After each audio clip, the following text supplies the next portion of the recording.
Ladies and gents, we are back for week 3, and I just am super excited. We got a couple user games going on.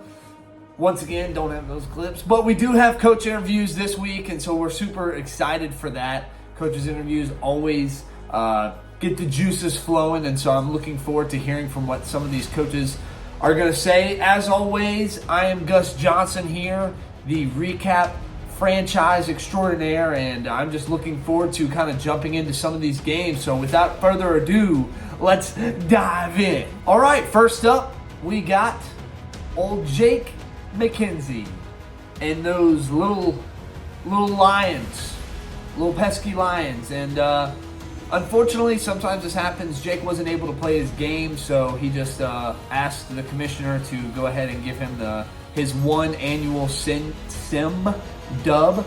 So basically, he just got a free dub against the computer. Not anything extremely exciting.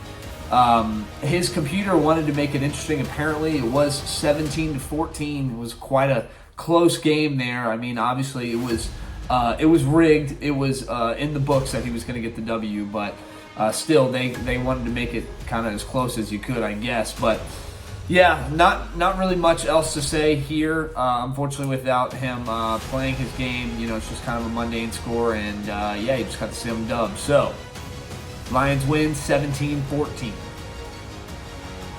All right, next up, we got those Las Vegas Raiders and Coach Snipes. You guys know, if you're keeping up, unfortunately, he took a hard loss last week, just trying to get the boys in the right scheme and the right fit, and he turned it around this week. He actually had a big victory, nice 42-14 beating of the computer. So that was a much needed victory after falling to 1-1. It's still early in the season. Like I said, 1-1 is not the end of the world, and Coach Snipes is a very, he's very ton of experience in this league, and he's gonna roar back and be there when it matters in playoff time. So he's figuring it out. He's obviously scoring more points, allowing less points, and that's how you win ball games. Okay, and so we'll see. Aaron Rodgers looked better this week. We'll see what kind of goes down. I'll try my best to keep you guys kind of up to date on what the trades are. There's a lot of trades that fly around before the deadline, and so I want to try to make sure that I keep you guys up to date as much as possible. But I'm sure that we will see some, and as we have them, I will continue to update you guys on them. But yeah, Raiders win 42-14. How about those Raiders? All right, here we are. Another week, another game talking about those Green Bay Packers. Unfortunately, they fall to 0-3. Coach Zay, he's having a hard time figuring it out, and it's taking a little bit longer than he expected. He's in the lab. He did cut the deficit to 14-21. He only lost by 7 points, and I would say as much as a moral victory as you can have in this league, a loss is a loss, and it stings regardless. But when you only lose by 7, it's much better than losing 42-0 like it was last week against the computer. So he's dialing up something. He's kind of figuring it out a little bit, but at the end of the day, unfortunately, Packers still stink, and that's where we're at. So Packers fall to 0-3 to lose 14-21. All right, we are really going to get into some interesting recaps now. We have 2 user games. The first one is Zach Cannon and those Kansas City Chiefs versus the Chicago Bears and Coach Luke McKenzie. And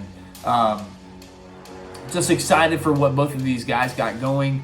The Chiefs are 2-0. The Bears are 1-1. And it was just a good game out the gate.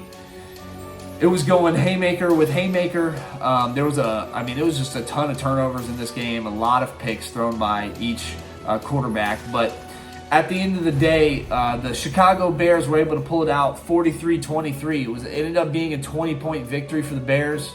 I will say this, it was a much closer game for most of it, and it kind of fell apart there at the end for the Chiefs. But It was neck and neck. It was a one-score game for at least 3/4 of this game, and just the turnover margin got Zach Cannon and the Kansas City Chiefs. Jordan Love turned the ball over too many times, and you just can't do that with a good team like the Chicago Bears and like a good coach like Luke McKenzie. You got to take care of the football, and if you're not able to do that, then you're going to end up getting beat by 3 scores, and that's exactly what happened. So wherever you're at, bear down, baby. Bear down, but they actually won this time, so maybe it's a little bear up, but bear down, baby. Chicago Bears win 43-23. Bears move to 2-1, and the Chiefs move to 2-1 as well. All right, and tonight's main event wasn't all that close of a game, but we do have the undefeated 2-0 Chargers going up against the 1-1 Vikings, and this was actually Coach Andrew Rodgers' first game that he was able to play. If you guys have been keeping up, he was moving, he had stuff going on, so he wasn't able to kind of take control of his team. But this was the first game that he was able to play, and unfortunately, it just didn't pan out. It was a 42-14 victory for the Los Angeles Chargers. Coach Smith had a good game plan. He knew that Coach Rodgers just didn't have much time to game plan. He didn't, not very well versed in Madden 24 and some of the new mechanics, so he kind of just took advantage of that. Deshaun Watson turned the ball over, 4 or 5 times. It was ugly. There were some bad throws in there, and that definitely was a big part of what was going on. But the Chargers' offense is really hard to stop, to be honest with you. I think they might have stopped them one time. If I'm mistaken, I don't know. It had to be one or 2 times. It was, this Chargers offense is just special, and if they get a piece down the stretch where they can go and get an athletic young receiver or something like that, I think it could really take it to the next level. But Sam Laporta is just kind of too much when it comes to the users, and Lamar Jackson and ETN in the backfield with some of the zone read option stuff. It's just hard to cover, But them Chargers, man. Them Chargers, baby. 42-14. That's all I know. Thanks, guys, for being here. Just wanted to say that there's no major injuries this week, so thankful for that. But without further ado, fire away. Hey, Coach. This was you guys' closest game at the beginning thus far. Do you think there was any close game jitters? Yeah, I think that's a good question. Definitely, I think in every game there are some jitters at the beginning, but these guys are professional ball players, and we know that Andy, Coach Andy over there and the Vikings are going to, try to hit us with their best shot, and they did. We took it off the chin, and we were right there 14-14, and these guys just buckled down. I told them that, look, we got a good team here. We believe in ourselves, and we know that we can go out there with the best of them and play ball. So, yeah, glad that they did. But, yeah, go ahead. Hey, Coach, what does a win like this mean to your ball club in Week 3? Yeah, I think, this win, I hope it's indicative of what the season will be. I know that there's going to be competitors that want to beat us. I know there's going to be competitors that are, looking at our game, circling our game, and really got a bullseye on us. We just got to do our best to, rally even when people are coming up. They're changing their scheme. They're doing the best that they can do. But this win means a lot. But it's still early. We need some wins. We need to start stacking them.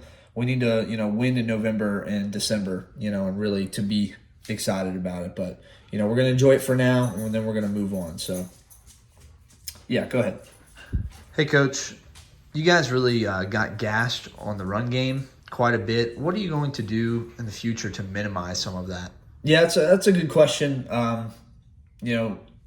Coach Rodgers and the Vikings did a great job of scheming up Bijan to have some nice running lanes, and he's a ball player. He knows how to go. I know he's just a rookie and is only in here for 3 weeks, but man, he translates to the next level. He's can make anybody miss in a phone booth. The guy is going to be a bona fide superstar. So it's definitely hard to completely stop, when a guy has got it going like that. But definitely we need to do a better job of slowing them down. I think that we did do a better job as the game went on, but I think we definitely need to just get a better scheme, change it up a little bit, get with the times, and really do our best to kind of gear towards what the game plan was. And so go ahead.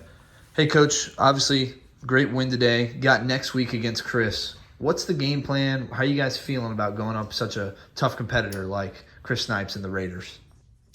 Yeah, I think that's a good question. We're excited for every opponent. We look forward to next week because, that means that we get to compete. But especially this one's special. This one is one that we're going to circle on the calendar. It means twice as much because it's a division game.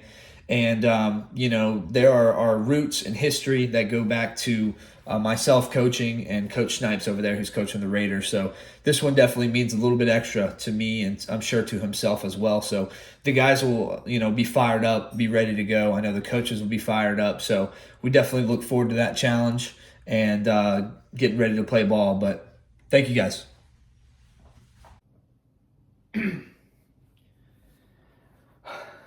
Hello, everybody. It's good to see everybody again after what's been about 2 years now. Obviously, wish it was under different circumstances as opposed to the way we played out there today. But there's no better feeling than being around these guys again and being with this team that we were able to win a Super Bowl with about 5-6 years ago now. But today was certainly not our best effort. First half, I thought we played some very good complementary football. I thought in the second half, the snowball really started rolling downhill, and obviously the touchdown given up to those guys, and then the score from the special teams unit for the Chargers kind of rolled everything downhill. Just couldn't stop those guys really all day. Congratulations to Jason. Great coach. Been a great coach for a long time. I'll take any questions now. Hey, Andrew, what was it like coaching your first game back in Minnesota after what's been about 2 years? Yeah, it definitely feels good to be back in this environment. I mean, there's nothing like these fans out here. They're so electric and so excited for what we're going to bring to this team. And I thank those fans so much for showing out today for my first game back. It was a little bit emotional before the game, as you saw, and I look forward to continue to working with these guys and these fans. What was your preparation level with the team for this game? I don't think we came in, with a good enough plan in terms of the run defense. Gave up a ton of yards, touchdowns to both ETN and Lamar Jackson. Obviously, Lamar Jackson's always going to present you issues when it comes to running the football, mobility, things of that nature. But we really couldn't stop neither Lamar or ETN all day long. What were your thoughts on Deshaun Watson's play today? Thought Deshaun played okay in the first half. Rather, made the right reads, made the right throws. Thought Bijan had a great performance in just his third game now of his career. Like I said, in the second half, the ball started rolling downhill. We had to get in some formations we're not entirely comfortable with, and we started turning the ball over, as you saw. Andrew, you've been the defensive play caller since 2013. Do you plan to make any changes? Yep. Yeah. We're going to make some changes. I have to watch the film and I have to see, but we're going to make some changes. Okay. Thank you, guys. But as we end it here, I'm going to give you the records right here. It's going to be scrolling as we go past. Thank you guys so much for the support. Sorry it's a day late getting out, but week 3 in the books, baby. It's only going to get better as we get more stuff. So, without further ado, you already know, Gus Johnson's out of here. Adios.